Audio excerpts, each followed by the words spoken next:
Storytelling and Beyond. Welcome, dear viewers, to Storytelling and Beyond, where every tale touches the soul. If you believe in the power of truth, emotion, and inspiration, subscribe now, hit the bell icon, and become part of our growing family of story lovers. Now, let me take you into a story that will stay with you long after the video ends. The scent of expensive roses filled the opulent banquet hall. Crystal chandeliers sparkled overhead, casting golden halos on guests dressed in designer finery. The sound of laughter and the soft clinking of champagne glasses rang out as the orchestra played a gentle classical tune. It was the wedding of the year, Chloe's wedding, the youngest daughter of the Carmichael family. But just beyond the arch of the grand entrance, in the shadows of the kitchen doors, stood Emily, Chloe's older sister. She wasn't dressed like a guest. No glamorous gown, no carefully styled hair, no sparkling accessories. She wore a plain black skirt, a wrinkled blouse, and her hair was tied back into a rough bun. A small name tag pinned to her shirt read staff. Emily held a silver tray in her hands, lined with glasses of juice and appetizers. She watched as guests embraced Chloe and complimented her beauty. Everyone beamed with joy, yet no one even glanced at Emily. Except to wave her down for another drink. She hadn't been invited to sit. She hadn't been given a seat at the family table. In fact, she'd been assigned a job. Serve the drinks, make sure the cake arrives on time, and don't embarrass us, her mother had ordered coldly that morning. You don't fit in with this kind of crowd. Be useful for once. Emily had swallowed the hurt, just like she always did. After all, it wasn't the first time her mother had made her feel like a burden, an afterthought. But it was the first time that humiliation burned so deeply. Today was supposed to be a celebration. A moment of unity, love, and family. And yet she stood at the edge of the room like a servant, unseen, unheard, unwanted. A sudden clatter jolted her from her thoughts. A child had bumped into her, knocking a glass from the tray. It shattered on the marble floor, the sound slicing through the music. Heads turned. Emily immediately knelt, trying to gather the shards before someone got hurt. But before she could pick up the last piece, she heard sharp heels stomping toward her. Her mother's face twisted with rage. "You can't even handle a tray without ruining everything," she screamed loud enough for the entire hall to hear. Emily froze. I'm sorry, it was." But she couldn't finish the sentence. With all her strength, her mother slapped her across the face. The tray hit the floor. The hall fell silent. Glass crunched beneath Emily's knees. Guests gawked in stunned disbelief. Some whispered. Others stared in awkward silence. Emily's cheek burned, but not nearly as much as her heart. The pain of being struck in front of dozens of people was unbearable. Not just physically, but emotionally, the rejection, the public disgrace, the utter lack of love. She bit her trembling lip, holding back tears. She stood up slowly, eyes downcast, still gripping the now empty tray with both hands. No one came to her side. No one protested. Except one man, who had just walked in, the groom. His entrance would change everything. Do you want to see what happens next? Stay tuned. And if this story touched your heart even a little, don't forget to subscribe to Storytelling and Beyond. We bring you real emotion, powerful truths, and unforgettable journeys every single day. The moment the groom entered, a quiet hush fell over the room. Jonathan Avery, tall, composed, and impeccably dressed in a midnight blue tuxedo, stood frozen at the door, his eyes locked on the sight before him. His bride-to-be, Chloe, looked dazzling in her beaded gown. But it wasn't Chloe who held his attention. It was Emily. Her face was flushed, not from embarrassment alone, but from the sting of the slap. Her eyes, those soft, pained eyes, spoke volumes, even as she tried to avert them. Jonathan's jaw tightened. He walked forward, cutting through the silence like a blade. Each guest turned as he passed, murmuring in confusion.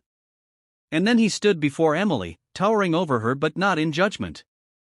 He reached out, gently touching her trembling hands still holding the tray. "Are you all right?" he asked softly, his voice calm, but edged with fire. Emily blinked, stunned. "I'm fine, really." Please don't make it a scene. But it was already a scene. Mrs. Carmichael stepped forward, flustered. Jonathan, don't mind her. She's just the help. The help, he snapped, looking at her with disbelief. She's your daughter. Gasps echoed across the hall. Chloe's face paled. Jonathan turned back to Emily. Why are you working as staff at your own sister's wedding? Emily didn't answer.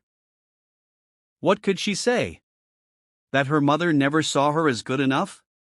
That she had spent her life trying to please a woman who saw her as little more than an inconvenience?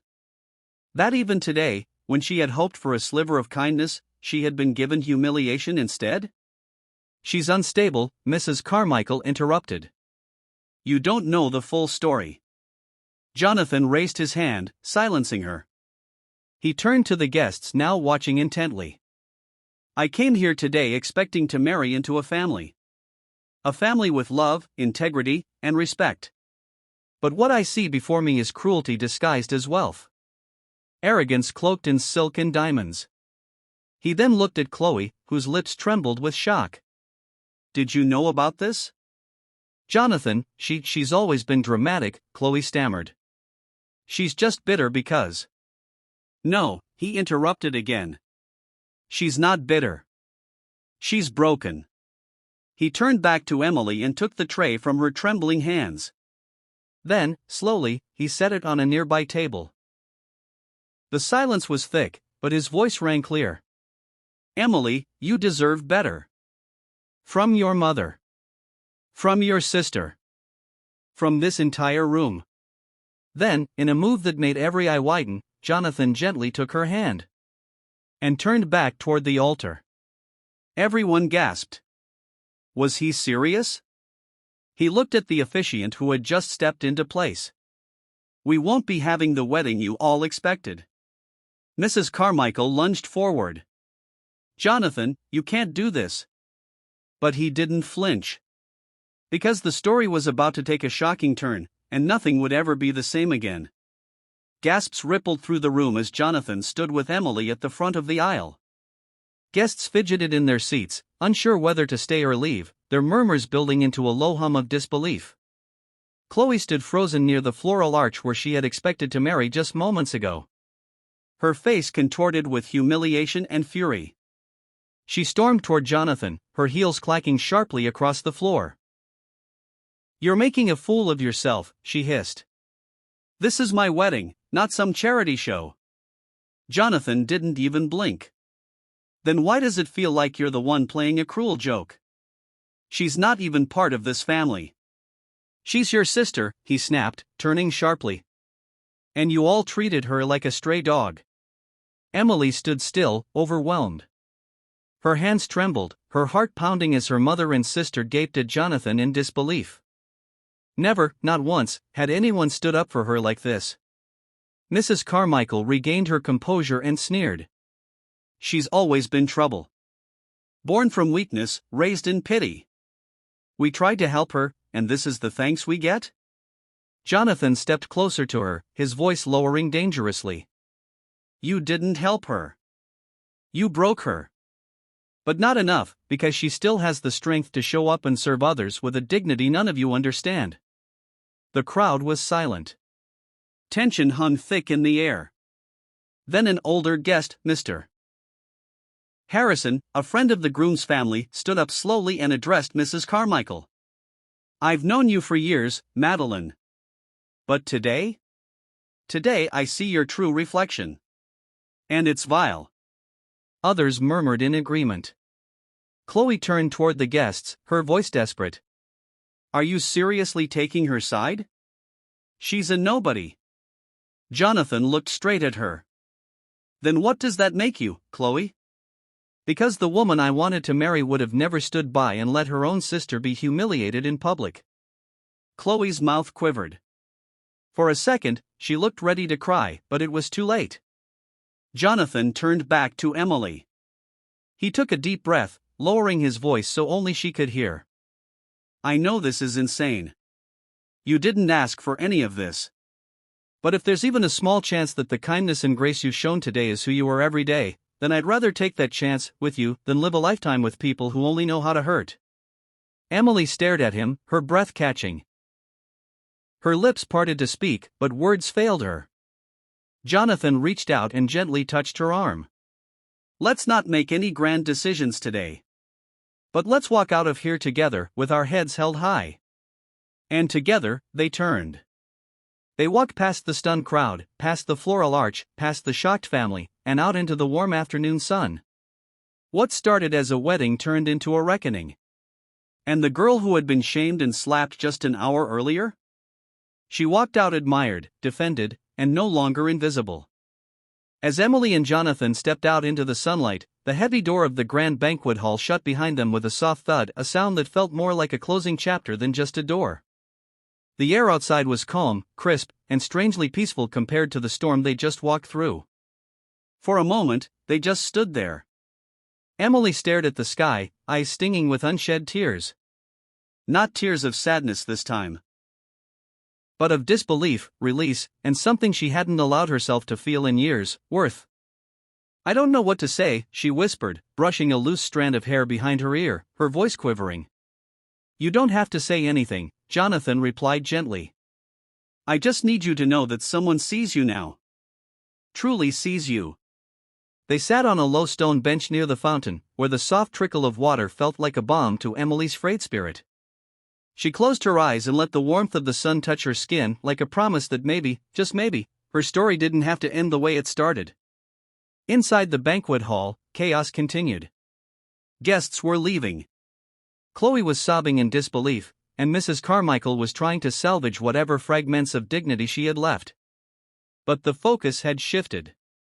Conversations weren't about the cancelled wedding, they were about the cruelty they'd all witnessed, and the quiet resilience of the girl they'd overlooked. A few hours later, Jonathan took Emily to a quiet cafe, far from the glare of judgment and scandal. They sat by a window sipping coffee. No pressure. No expectations. Just honest conversation. As night fell, Jonathan offered to drive her home.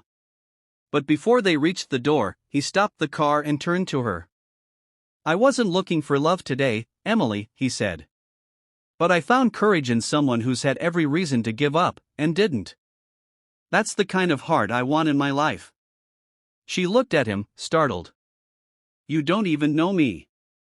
I know enough to know you're extraordinary. For the first time in a very long while, Emily smiled, a real, unguarded smile. In the weeks that followed, something beautiful unfolded. They met again. And again. And what began as a gesture of justice slowly grew into something sincere, and surprisingly tender. Jonathan introduced her to a world where she was valued. He encouraged her to pursue her dreams, and slowly, Emily began to believe she was worthy of more. Months later, at a modest engagement party hosted in a sun-drenched garden, Jonathan proposed, not with flash or spectacle, but with heartfelt words and trembling hope.